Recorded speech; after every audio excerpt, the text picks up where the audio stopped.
Você já se perguntou sobre como os músicos afinam seus instrumentos utilizando o diapasão, ou como os pinguins se comunicam e chegou a imaginar que essas duas coisas estivessem de alguma forma relacionadas? Olá pessoal, meu nome é Túlio e eu sou monitor do Museu de Ciências Professor Antônio Carneiro. Neste vídeo eu vou falar um pouco sobre o fenômeno físico conhecido como batimento e discutir sobre como ele está por trás de diferentes ocorrências naturais e práticas humanas.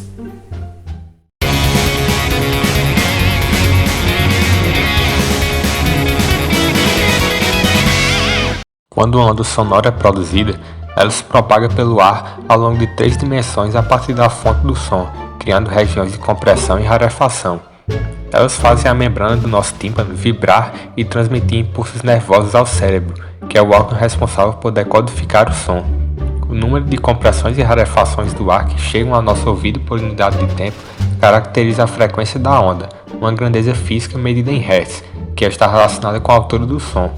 A altura, por sua vez, é uma qualidade perceptual que nos permite distinguir sons graves de sons agudos. Dessa forma, é comum no cotidiano falarmos que uma música está muito alta ou que alguém está falando muito alto, quando na verdade esta característica está associada com outra grandeza física, a amplitude da onda. A amplitude é que está relacionada com a intensidade e o volume do som. No dia a dia, grande parte dos sons que escutamos são devidos não somente a uma onda específica, mas sim a uma superposição de mais de uma onda. Quando as compressões e rarefações de duas ondas de frequências iguais coincidem entre si e chegam ao mesmo tempo aos nossos ouvidos, percebemos uma onda resultante de maior volume por conta da interferência construtiva que ocorreu entre elas, havendo a soma de suas amplitudes. Quando a compressão de uma onda chega aos nossos ouvidos ao mesmo tempo em que a rarefação da outra onda, percebemos uma onda de volume mais baixo, ou até mesmo nenhum som. Porém, também existe um tipo de interferência que ocorre com duas ondas que possuem a mesma amplitude, mas frequências ligeiramente diferentes, e é isso que caracteriza o fenômeno dos batimentos.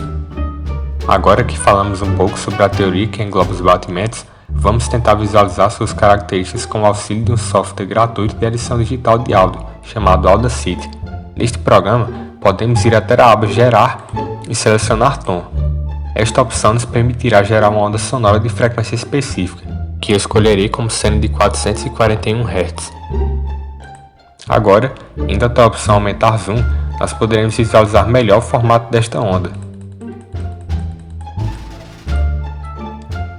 As regiões onde se encontram picos da onda, chamadas de cristas, são a representação gráfica das compressões das moléculas do ar geradas pela onda, enquanto que as regiões mais baixas, chamadas de vales, representam rarefações. A distância entre a região de equilíbrio, que é representada por uma reta horizontal, e uma crista ou vale, é chamada de amplitude da onda. Indo novamente até a aba Gerar e selecionando o tom, nós podemos gerar uma outra onda sonora de frequência diferente, que eu vou escolher como sendo de 439 Hz. Como as frequências das duas ondas são levemente diferentes, podemos perceber uma diferença de percurso nas suas representações gráficas. Nesse instante de tempo, por exemplo, notamos que elas não estão totalmente alinhadas, indicando que ocorrerá um misto de interferência construtiva e destrutiva. Por outro lado, existem instantes em que as cristas ou os vales das duas ondas vão coincidir, indicando uma interferência construtiva, como nessa região. Além delas, também existem regiões em que a crista de uma onda vai coincidir com o vale da outra, indicando uma interferência totalmente destrutiva. Isso indica que a onda resultante da superposição dessas duas ondas vai possuir uma amplitude variável e, consequentemente, um volume variável, hipótese que podemos testar ao ouvir o som dessa combinação.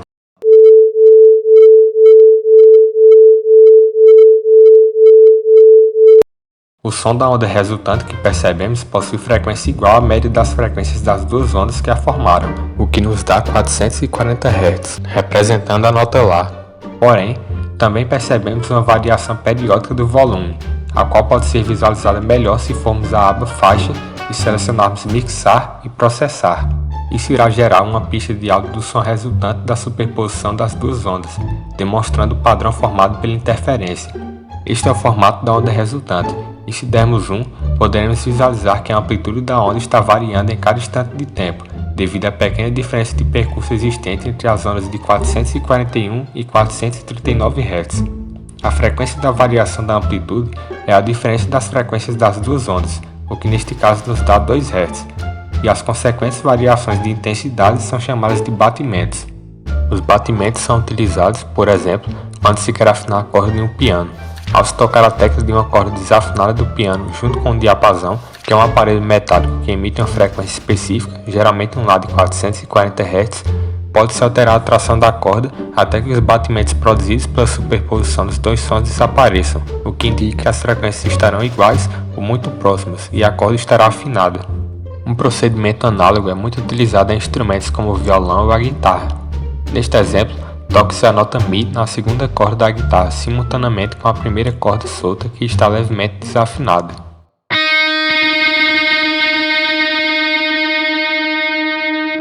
Podemos alterar a tensão exercida na primeira corda através da tarraxa até que os batimentos não sejam mais perceptíveis, o que indicará que as cordas estarão afinadas e emitindo exatamente a mesma nota.